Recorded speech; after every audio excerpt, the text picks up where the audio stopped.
Hi, I just want to make a really quick video about Christmas. Okay? And every year it seems like this whole idea of celebrating Christmas is somehow evil and that you're aligning yourself with the devil if you celebrate Christmas it gains more and more traction. And as you can see, by just typing in Christmas pagan holiday, you get all kinds of different blog posts. And I would encourage you to read some of these because it is interesting and you need to work out your own salvation with fear and trembling. However, I do want to just point out the fact that you should never do anything in terms of God lightly. You should never take the easy answer, okay? And as far as Christmas goes, I see two easy answers for Christmas for Christians to get lazy and just defer to, okay? The first one being the most obvious, which is we love Jesus, we love that Jesus came to earth, so we're celebrating Christmas in honor of Jesus, the end. But the other easy answer is to just criticize it and be like, well, there were pagan holidays going on at that same time, and the church was just trying to be ecumenical and worldly, and so they married paganism with Christianity, the end. And both of those, I feel like if you're just coming to those conclusions because somebody else said it, that's not a good idea, okay? You need to sit and really think about it and really mull out your reasons for doing anything in terms of God. Because if you're just doing what your pastor says or what your favorite blogger says to do, I just don't think that that's very godly. And like even now, if you're listening to me, don't just do what I say. I'm just going to point out some little arguments that I don't hear other people talking about. And so wherever you fall on the Christmas spectrum, whether or not you think it's good or bad, and whether it's something that God wants you to do, that is up to you to decide. But I just want to point out a few little things that I don't think people are considering, okay?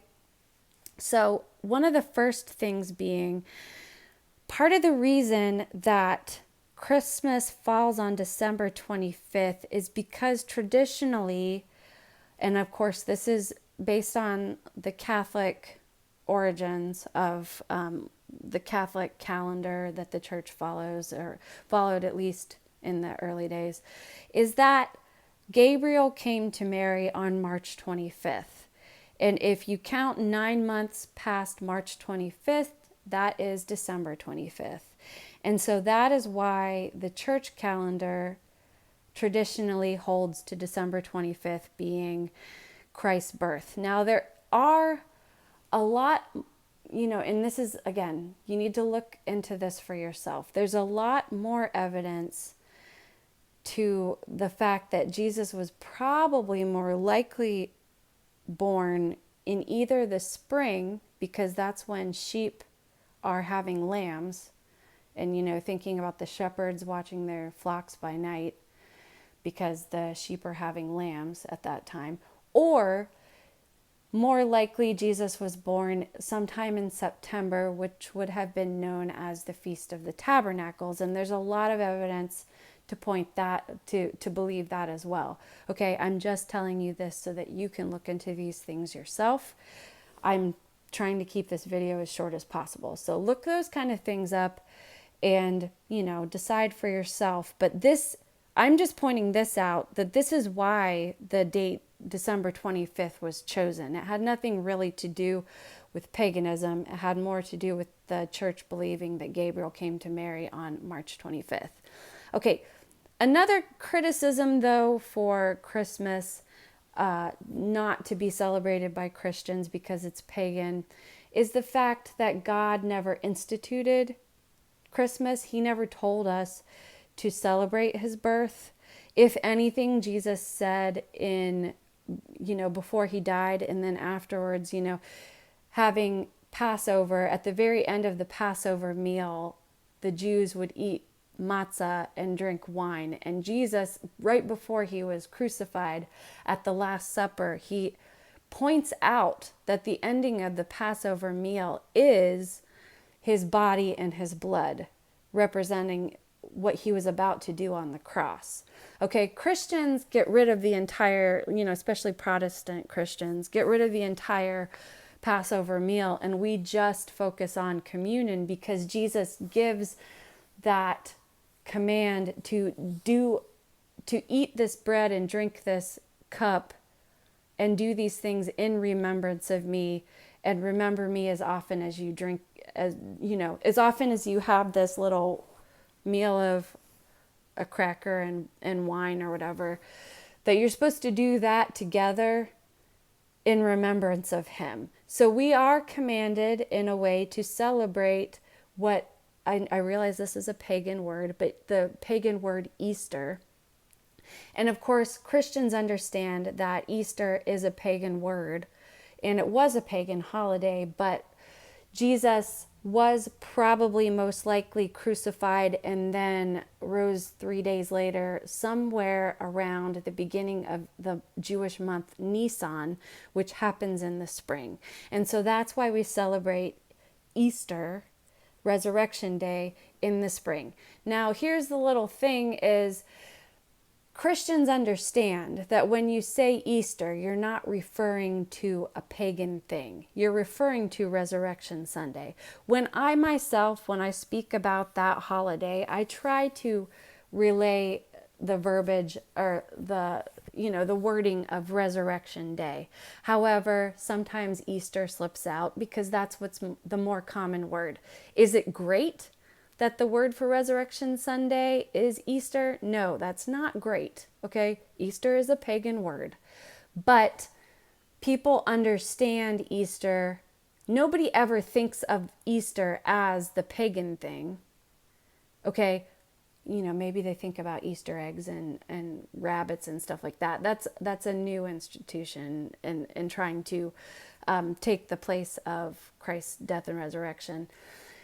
But especially when Christians refer to Easter, we're not talking about the pagan holiday. We're talking about Resurrection Sunday. Okay, so is it a great word? No, it's not a great word. It would be better if we all called it Resurrection Sunday. But when people say Easter, you know what they mean. Okay, now contrast this though with the holiday of Halloween.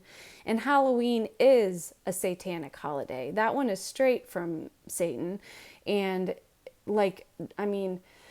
you may not believe it, but you're probably not a witch. If you don't believe that Halloween is a satanic holiday, that's because you're not a witch. Every witch, that's like their most holy day, is Halloween.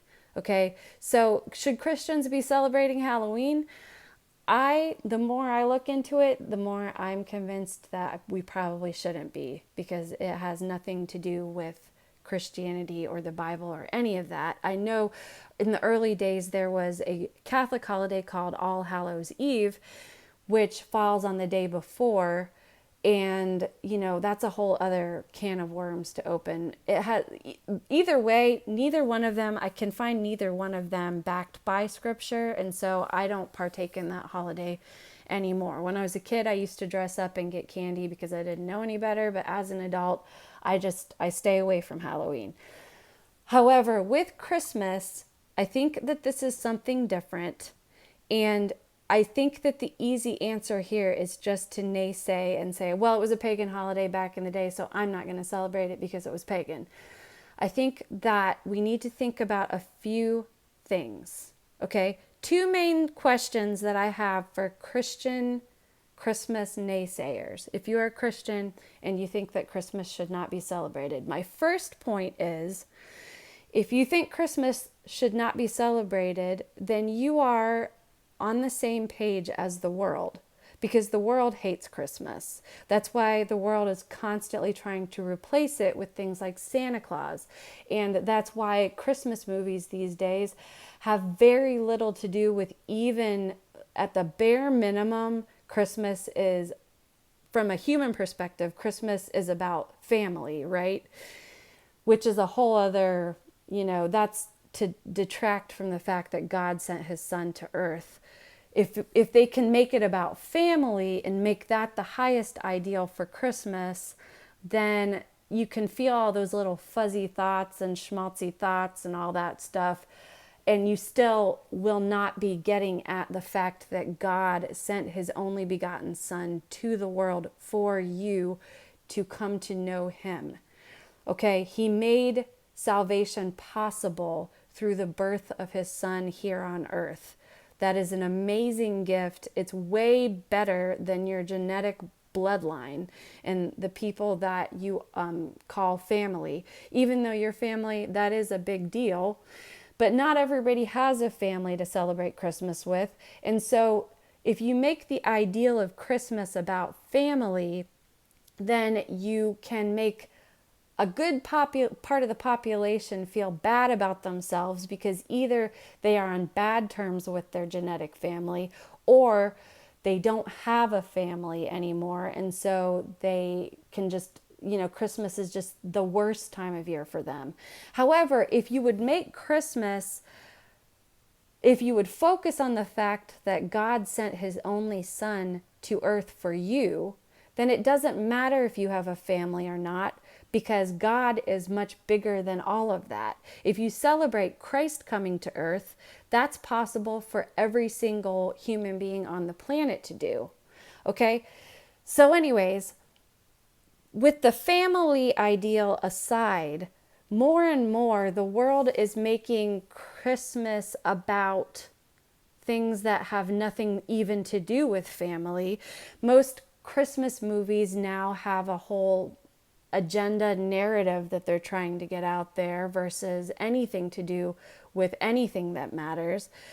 Not only is it materialistic, but very often there's this push for Christmas movies now to be incredibly sacrilegious in nature. And so, and I'm sure you've heard the term the war on Christmas. Okay, you understand that the war on Christmas is not a war on Santa Claus. Okay, it's not even a war on your family, although that is still what part of that war is. It's a war on the fact that God sent his only Son to earth for you. That's what the war is on. Okay, so if you are a Christian and you are fighting against Christmas, then you are on the same side as the world. That's my point, okay?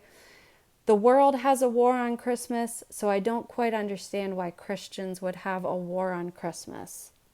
Okay, second of all, and to me, this is the point that I never hear anybody point out.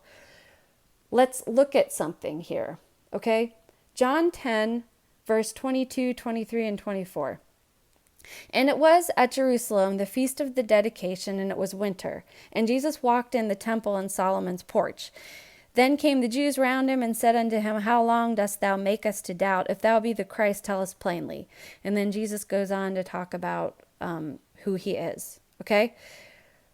I want your focus to be on verse 22. It was at Jerusalem. Okay, so Jesus didn't just stay at his house and say, I'm not going to partake in this feast. The feast of the dedication. What is this? Okay, some people call this feast the Festival of Lights. And now that I've said that, you probably know what festival I'm talking about. Let's read this definition here. In particular, the annual feast celebrated 8 days beginning in the 25th of, I think it's called Kislev, middle of our December, instituted by God. No, not instituted by God. Instituted by Judas Maccabeus, who was a human being, in memory of the cleansing of the temple from the pollution of Antiochus Epiphanes. Okay, so who is this Judas Maccabeus? If you have an apocryphal Bible, you will have 4 books called the Maccabees. And basically, the Maccabees were this remnant of the Jews who fought against the status quo of Hellenistic humanism of the time. There was this drive, much like today, to humanize God's people, and the temple was being desecrated by this sacrilegious blasphemy. And so the Maccabees were this family in the tribe of Judah that stood up against the status quo and fought out the Hellenists from the temple and cleansed it. Okay, this was during the intertestamental period between Malachi and Matthew.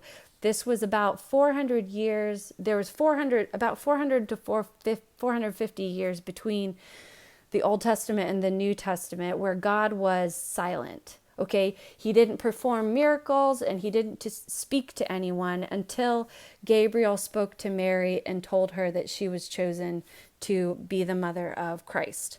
Okay, but during this intertestamental period, this was a miracle that happened. Even though God did not actually speak to anyone, what happened was the Maccabees were able to drive the Hellenists out of the temple and cleanse it. And to celebrate, the Jews lit a lamp, and they only had enough oil to light it for one night. But the miracle was that the lamp stayed lit for 8 nights. And that's why Hanukkah goes over an 8-day period. That's why there's 9 candles in the menorah. The middle candle is the one that lights the other 8. And so that's what this is celebrating. Okay, this was not ever something that God told anyone to celebrate. It was instituted by Judas Maccabeus. But it was commemorating something that God did. It was commemorating a miracle. Okay, so Jesus was still partaking in this celebration. And that's my point here, that sometimes Christians in their fight for truth and for discretion and discernment, sometimes we get so overboard that we actually out Jesus Jesus. And let me just tell you something, you can't out Jesus Jesus. Okay? And this is why the entire New Testament in the epistles, Peter and Paul and Jude and James and all these writers of the New Testament are telling you the easy answer is not always the right answer. Okay? And just trying to stay safe, I'm going to just err on the side of safety. Listen to yourself. If that's what you say, I'm erring on the side of safety, then you are still in error because you are erring. So I just want you to think about this, the fact that Jesus celebrated a human-instituted festival, but it was not a human festival. Do you understand me? It's not a human festival. It was in celebration of a miracle by God. And that's why Christians celebrate Christmas, because it is a miracle that God sent his only son to die and then be resurrected again and sit at the right hand of the throne and be our intercessor. Okay, that is a miracle. That's why people celebrate Christmas. And that's why good-hearted Christians who want to do the right thing, that's why they celebrate Christmas, because they love Christ. Okay, also just consider the fact that winter is the time of year that, especially back in the olden days before they had climate control inside their houses with air conditioning and central heating, a lot of people died in the winter. Okay, so these celebrations of Hanukkah and New Year and Christmas and stuff were instituted, a little side note, besides the miracle of God sending his son and or God allowing the lamp to be lit for 8 nights. This was a time for people's spirits to be lifted during a time that would otherwise be the most depressing time of year.